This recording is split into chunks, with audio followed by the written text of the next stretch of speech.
students, this is your ma'am Manju Ragar with you, and today we are here to study class 12th topic inverse trigonometric functions. So in our previous lectures we were studying the properties of inverse trigonometric functions, and today also we will take the next property, but before that we will take some problems related to the previous property. So let's take. हमारे पास जो next question आ रहा है उसमें cos inverse 3/5 cos x plus 4/5 sin x simplify करने के लिए। अब इससे पहले भी हम सिंप्लीफिकेशन ही कर रहे थे, बट जो टाइप था हमारे पास आइडेंटिटीज का that was completely different from this.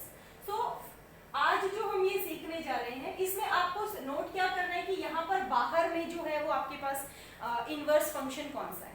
बाहर अगर cos इनवर्स नजर आ रहा है that means we have to express this whole complete this expression in terms of cos के टर्म्स में, क्योंकि बाहर cos इनवर्स है और हम जानते हैं कि जो प्रॉपर्टी हम यूज कर रहे हैं उसमें cos इनवर्स cos थीटा को हम लिख सकते हैं थीटा।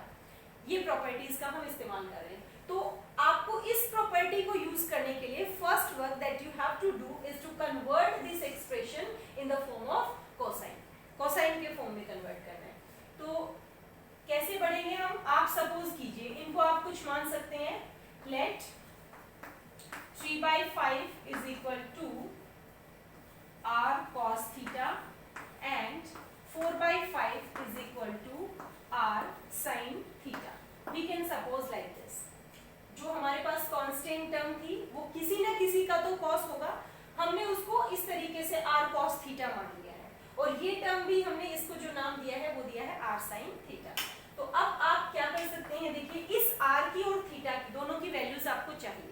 क्यों चाहिए? Because this is our supposition. हमने सिर्फ यहाँ सपोज किया है कि this 3/5 is equal to r cos theta and this 4/5 is equal to r sin theta. But till now it's not clear to us that what will be the value of r and what will be the value of theta. So our first work is to take out the values of r and theta. तो कैसे निकालेंगे, देखिए इस expression को आप number 1 नाम दे सकते हैं और इसका नाम आप रख सकते हैं number 2। By squaring and adding, by squaring and adding 1 and 2, square करके ऐड कीजिए। आप इसका स्क्वायर करके ऐड कर रहे हैं तो r square cos square theta plus इसका स्क्वायर करके ऐड कर रहे हैं तो r square sin square theta, this is equal to square करके ऐड कर रहे हैं तो इसका भी आप स्क्वायर करके ऐड करेंगे 3/5 का whole square plus 4/5 whole square. तो इस तरीके से आप यहाँ से r स्क्वायर अगर कॉमन ले लेते हैं तो आपके पास अंदर बचेगा cos स्क्वायर थीटा प्लस यहाँ पे आपके पास बचा हुआ है sin square theta. So from these two terms what we have done, we have just taken this r square common outside. So towards the right side square 3 square 9/25 plus यहाँ पर भी आपका square 16/25। And you are well known about it. The value of this formula is 1. Sin square theta plus cos square theta, ये आप class 10 से पढ़ते आ रहे हैं कि इसकी वैल्यू 1 होती है। तो हम यहाँ पर इसको 1 से रिप्लेस कर देते हैं। तो हमारे पास राइट साइड का एलसीएम 25 है और 9 plus 16 this is equal to again 25। तो 25 और 25 मीन्स ये कैंसिल होके हमारे पास 1 आया। तो r square is equal to 1, this implies r is equal to 1। r का स्क्वायर 1 है तो हम स्क्वायर रूट लेंगे तो हमारी r की वैल्यू भी 1 आने वाली है। तो अब ये यहाँ तक का टॉपिक आपका कंप्लीट क्लियर है कि r की वैल्यू हमारे पास 1 आ चुकी है। तो यहाँ इस केस में हम यहाँ r को रिप्लेस कर सकते हैं 1 से, और थीटा क्या आने वाला है उसके लिए हम क्या करेंगे, लेट्स ये जो हमारी है r sin थीटा इसको हम r cos थीटा से डिवाइड कर रहे हैं, यानी dividing second by first. Second equation को हम फर्स्ट से डिवाइड कर रहे हैं। तो right side r sin theta था और इसके right side r cos theta, ये डिवाइड कर दिए हमने। इधर हमारा लेफ्ट था 4/5, इसको हमने डिवाइड कर दिया, इधर लेफ्ट था 3/5, इससे डिवाइड कर दिया। तो इस तरीके से हमारे पास जो है वो क्या आया, r से r कैंसिल हो गया, sin theta upon cos theta, this is equal to tan theta and this is equal to, ये आप इस तरीके से काट सकते हैं 4/5 इंटू 5/3, ये आपके पास 5 से 5 cancel and you will left with 4/3। तो tan थीटा की वैल्यू आपके पास आ चुकी है एंड अगर आपको tan पता है तो क्या फाइंड आउट कर सकते हैं, थीटा, यानी थीटा हमारा जो है, इस tan को अगर हम राइट साइड ट्रांसफर करते हैं तो ये tan इनवर्स में कन्वर्ट हो जाता है और हमारे पास बचा tan inverse 4/3। So in this way we are having both the values, हमारे पास वैल्यू किसकी है, r की भी है और हमारे पास वैल्यू थीटा की भी है, यही हमें फाइंड करना था। तो अब हम इसमें r को रिप्लेस कर रहे हैं, cos इनवर्स, ये हमारा प्रीवियस वर्क था जो हमें करना पड़ेगा, उसके बाद हम इसमें सब्स्टिट्यूशन करेंगे वैल्यूज को। cos इनवर्स 3/5 की जगह पे हम क्या लिख रहे थे, r cos theta into cos x। देखिए आपको ये ध्यान रखना है, ये cos और cos दोनों cos में चल रहे हैं, इसलिए हमने 3/5, क्योंकि बाहर cos इनवर्स है और हमें कोई ना कोई फॉर्मूला ऐसा यूज करना है जिससे ये अंदर वाला भी cos में कन्वर्ट हो जाए। तो यहाँ हमने sin थीटा नहीं माना, इस 3/5 को क्या माना है, cos थीटा, ताकि दोनों का प्रोडक्ट हमारा cos थीटा इंटू cos में आए। और वो क्यों आए उसके आगे वाले स्टेप में आपको क्लियर होगा। 4/5 को हम रिप्लेस कर रहे हैं r sin थीटा से और ये हमारा sin x। नेक्स्ट अब हम आगे बढ़ रहे हैं, r की वैल्यू पुट कर रहे हैं 1, तो हमारे पास जो बचा वो क्या बचा, cos theta into cos x plus sin theta into sin x। r कहाँ चला गया आप समझ रहे हैं, r की वैल्यू 1 थी, तो 1 को जो है वो हम लिखे या ना लिखे कोई प्रॉब्लम नहीं है। तो ये अब आप ध्यान दीजिए, फॉर्मूला किसका बन गया, cos a into cos b plus sin a into sin b, किसका फॉर्मूला होता है, ट्रिग्नोमेट्रिक फंक्शन से फॉर्मूलाज आपको अपने माइंड में लेने हैं सारे के सारे, कि cos a into cos b plus sin a into sin b किसका फॉर्मूला होता है, ये हमारे पास फॉर्मूला है cos a माइनस b का। तो a माइनस b में आप इस x को a ले सकते हैं, माइनस b आपका जो है वो थीटा आप ले सकते हैं। तो इस तरीके से आपके पास वैल्यूज जो हैं, जो आपकी चॉइस थी, जो आप जिस फॉर्म में लेकर आना चाहते थे, जो हमारी प्रॉपर्टी हम यूज करना चाहते हैं कि cos inverse cos theta that is equal to theta, ये उसमें कन्वर्ट हो चुकी है। cos इनवर्स cos थीटा, ये पूरा का पूरा यहाँ थीटा है, तो ये अब हमारी प्रॉपर्टी यूज करके x माइनस थीटा आ चुका है। x माइनस थीटा हमारे पास आ चुका है और थीटा की वैल्यू हम जानते हैं क्या है, अभी अभी हम निकाल के लेके आए थीटा की value, that is tan inverse 4/3। So this is the simplified form of this function। तो इस तरीके से हम इनवर्स ट्रिग्नोमेट्रिक फंक्शन में अगर इस टाइप के क्वेश्चंस हमें मिलते हैं जहां पर अंदर वाली एक्सप्रेशन को हमें किस फॉर्म में लाना होता है जिसमें बाहर का इनवर्स हो, ऐसे ट्रिग्नोमेट्रिक फंक्शन में हम इसे कन्वर्ट करेंगे, जो बाहर इनवर्स है उस वाले ट्रिग्नोमेट्रिक फंक्शन। एक क्वेश्चन और ले लेते हैं हम, then it will be very clear to you। अब ये ध्यान दीजिए कि हमने r cos थीटा और r sin थीटा जो लिया था उसमें क्यों उन्हीं को हमने जो है cos थीटा और sin थीटा माना था, दूसरे वाले को क्यों नहीं माना, वो यहाँ क्लियर है, आपको इस वाले क्वेश्चन से ज्यादा क्लियर होगा। 12/13 sin x, देखिए यहाँ आपके पास बाहर sin इनवर्स फंक्शन है और साइन इनवर्स के केस में अब आपको अंदर वाली एक्सप्रेशन को साइन के फॉर्म में लेकर आना है। क्यों लेकर आना है, because we know that sine inverse sine theta is equal to theta. तो साइन इनवर्स साइन थीटा यानी साइन के फॉर्म में हम इस कंप्लीट एक्सप्रेशन को चेंज करेंगे। तो साइन बनाने के लिए देखो हमारे पास, अगर हम इसको कुछ साइन थीटा के फॉर्म में माने और इसको कॉस थीटा के फॉर्म में माने, तो हमारे पास यहाँ साइन थीटा कॉस थीटा और यहाँ पे कॉस थीटा साइन थीटा आ सकता है, और वो हमारा साइन a प्लस बी का फॉर्मूला था। जैसे पीछे हमें cos a माइनस बी का फॉर्मूला मिला था, इसी तरीके से यहाँ पे हमें साइन a प्लस बी या साइन a माइनस बी कुछ इस तरीके का फॉर्मूला मिल सकता है सब्स्टिट्यूशन करने से। तो इसलिए अब यहाँ cos है तो हम इस वाले टर्म को cos में नहीं मानेंगे, यहाँ साइन है तो इस वाले टर्म को साइन में नहीं मानेंगे, क्योंकि दोनों प्रोडक्ट cos के और दोनों प्रोडक्ट साइन के, ये सिर्फ cos के कन्वर्शन में होता है जब हम cos में चेंज करना चाहें। क्यों?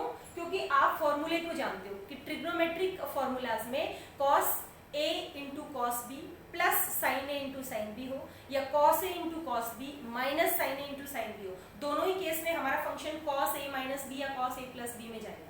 तो यहाँ से हम देख रहे हैं कि हमें अगर साइन के फॉर्म में लेकर आना है, या तो साइन ए प्लस बी बने या साइन ए माइनस बी बने, उसके लिए हमें यहाँ कॉस के साथ क्या चाहिए, साइन चाहिए, इसलिए अब इस वाली टर्म को हम आर साइन थीटा मानेंगे। तो अब हम क्या पुट करेंगे, 5/13 को आर साइन थीटा पुट करेंगे एंड 12/13 इसको हम आर कॉस थीटा लेंगे।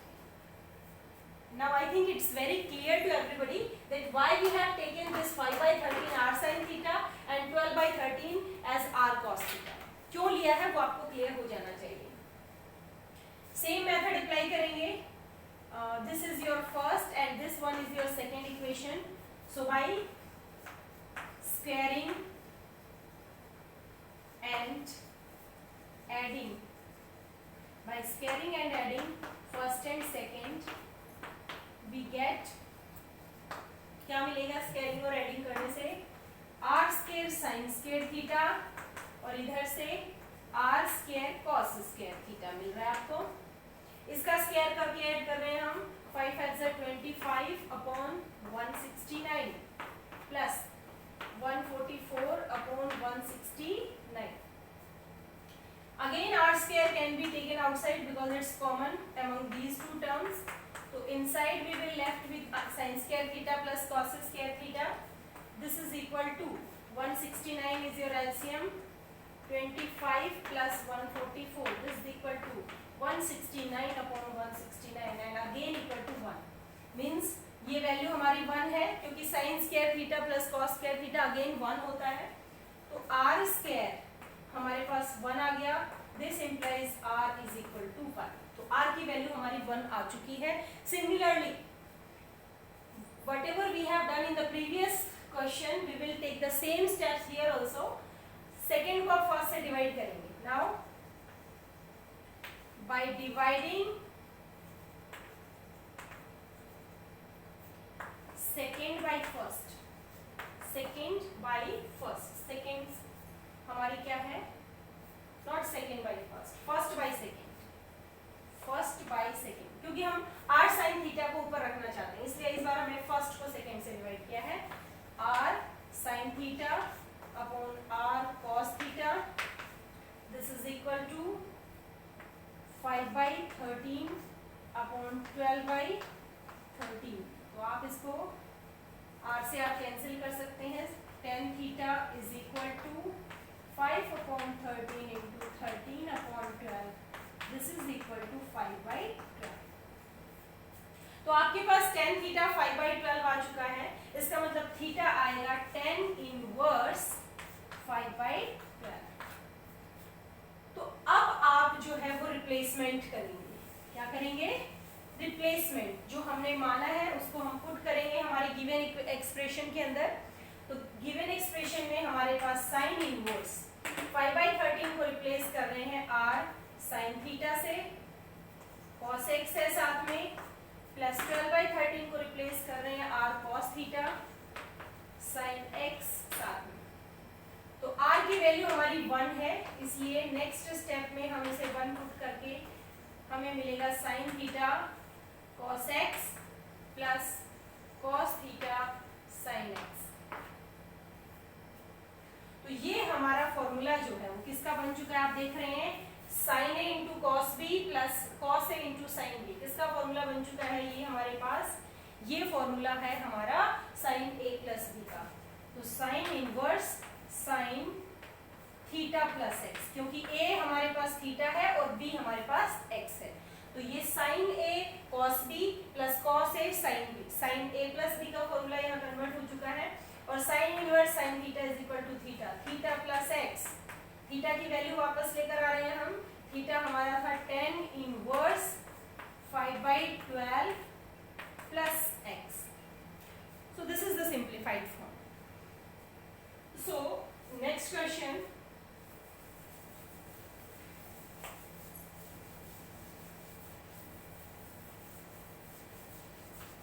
नेक्स्ट पार्ट में भी हम जो है इसी तरीके की एक प्रॉब्लम ले रहे हैं। Question number 3, sine sine inverse sine x plus cos x upon √2। इसमें देखिए आपके पास बाहर साइन इनवर्स है, यानी अंदर भी आपको क्या बनाना है, जो अंदर वाला एक्सप्रेशन है उसे आप साइन के फॉर्म में कन्वर्ट करेंगे। साइन इनवर्स है आउटसाइड, इसलिए इसको हम किस में कन्वर्ट करेंगे, साइन ट्रिग्नोमेट्रिक फंक्शन में। तो अब हम जो है साइन इनवर्स इसको 1/√2 को यहाँ लिखकर प्रोडक्ट में है इसलिए अलग अलग कर रहे हैं, sine x 1/√2 into sine x plus 1/√2 into cos x. अब वही मेथड आपको यूज करना है। देखो यहाँ पर हमें साइन बनाना है, यानी साइन के साथ कॉस होना चाहिए। साइन के साथ क्या होना चाहिए, cos. Sine A into cos B plus cos A into sine B, इस टाइप का अगर हमें मिलता है तो हम साइन ए प्लस बी लिख सकते हैं। तो आप ध्यान दीजिए 1/√2 को हम कॉस के टर्म में लिखें तो ये किसका कॉस होता है, 1/√2 हमारा कॉस π/4 होता है। कॉस π/4 की वैल्यू होती है 1/√2। इसी तरीके से साइन π/4 की वैल्यू भी होती है हमारी 1/√2। तो 1/√2 की जगह पे हम ये रिप्लेस कर सकते हैं। अब ये ध्यान देना है आपको कि दोनों 1/√2 की वैल्यू cos π/4 भी होती है और 1/√2 को हम sin π/4 भी लिख सकते हैं। लेकिन हमें इनमें कौन से वाले 1/√2 को cos π/4 लिखना है और किस 1/√2 को हमें sin π/4 लिखना है, वो किस पे डिपेंड करता है कि यहाँ बाहर जो इनवर्स ट्रिग्नोमेट्रिक फंक्शन है वो कौन सा है और उसके लिए हमें अंदर कौन सा बनाना पड़ेगा ताकि थीटा आ जाए, प्रॉपर्टी यूज हो जाए। तो क्योंकि हम अंदर साइन थीटा बनाना चाहते हैं, तो साइन थीटा कब बनेगा, जब एक कॉस और एक साइन हो। इसलिए हम यहाँ पर साइन इनवर्स इस वाले 1/√2 को हम लिखते हैं cos π/4 sin x प्लस इस 1/√2 को हम लिख रहे हैं sin π/4 cos x। So in this way again we get the formula of sin a plus b। तो हम इसमें लिखेंगे sin a हमारे पास है x plus b π/4 means sin inverse sin theta, इसको हम फिर से लिख सकते हैं थीटा π/4। अब अगर आपको गिवन हो, पहले आपके ये कंडीशन गिवन थी कि जो x था वो इस इंटरवल में लाई कर रहा था, तो अगर x इस इंटरवल में था तो x प्लस π/4 किस इंटरवल में होगा, ध्यान दीजिए, इसको कन्वर्ट कीजिए x प्लस π/4, यानी आप क्या कर रहे हैं, तीनों टर्म्स में π/4 को प्लस कर रहे हैं, less than x plus π/4 π/4 plus π/4। तो ये हमारा क्या आएगा 0 x प्लस π/4 लेस देन, आप लीजिए इसमें π/4 क्या आएगा आपके पास, π/2 आने वाला है, इसीलिए 2 π/4 है, ऐसे लिखें तो ऐसे 2 π/4 लिख सकते हैं और ये कट के हमारा π/2 ही आएगा। तो कहने का मतलब हमारा ये है कि अगर आपको साइन इनवर्स इनसाइड कुछ इस तरीके की एक्सप्रेशन है तो उसे साइन के फॉर्म में कन्वर्ट करने के लिए हमें एक साइन का और दूसरे कॉस का प्रोडक्ट फॉर्म में होना चाहिए। इसलिए जो भी सपोजिशन हम करेंगे उसको ये ध्यान में रखते हुए करेंगे कि हमारा साइन और कॉस बने, प्लस में साइन और कॉस बने अगर बाहर साइन है तो, और अगर बाहर कॉस इनवर्स होता तो हम दोनों एक साथ कॉस वाले लेंगे और दोनों एक साथ साइन वाले, तभी हमारा चाहे cos a प्लस बी बने या फिर cos a माइनस बी, इस तरीके का फॉर्मूला हमारा बनेगा। सो एक लास्ट प्रॉब्लम मैं आपके लिए ले लेती हूँ जिससे आपको ये कंसेप्ट बिल्कुल क्लियर हो जाएगा। So it's in the form of cos inverse. cos inverse sin x plus cos x upon √2। इसमें आपको कंडीशन गिवन है कि 5 π/4 से और 9 π/4 के बीच में हमारा x लाई करता है। तो इसमें हम सिमिलरली चलेंगे, बाहर cos इनवर्स है, इसका मतलब हम इस एक्सप्रेशन को किस में कन्वर्ट करना चाहते हैं, cos में। तो cos में कन्वर्ट करेंगे, cos इनवर्स 1/√2 को अलग लिख रहे हैं, sin x को अलग, यहाँ पर भी 1/√2 cos x लाइक दिस। तो cos इनवर्स इस 1/√2 को अब हम साइन के फॉर्म में लिखेंगे, क्यों, क्योंकि हम cos में चेंज करना चाहते हैं और cos के केस में दोनों प्रोडक्ट हमारे सेम होने चाहिए, साइन और दोनों cos। यहाँ पर एक साइन में है तो दूसरा भी हम साइन में लेंगे, sine π/4 into sine x plus cos pi by 4 into cos x. अब ये फॉर्मूला हमारा डायरेक्ट कन्वर्ट हो चुका है। फॉर्मूला हमारा है किसका? This is the formula of cos A minus b, cos A minus. तो ये अब हम cos theta, cos inverse cos theta को हम थीटा लिखेंगे, एक्स माइनस पाई बाई 4 लिख रहे हैं। तो x अगर इस इंटरवल में था तो x माइनस पाई बाई 4 किस इंटरवल में होगा? हम इसमें तीनों टर्म्स में से 5 पाई बाई 4 में से माइनस करेंगे पाई बाई 4, x में से भी माइनस करेंगे पाई बाई 4 और 9 पाई बाई 4 इसमें से भी माइनस करेंगे पाई बाई 4। तो इस तरीके से ये हम देख पाएंगे कि हमारा किस में कन्वर्ट हो रहा है, 4 पाई अपॉन में 4 x minus pi by 4, this is 8 pi upon में 4, यानी इंटरवल हमारा जो है वो चला गया है पाई से 2 पाई के बीच में।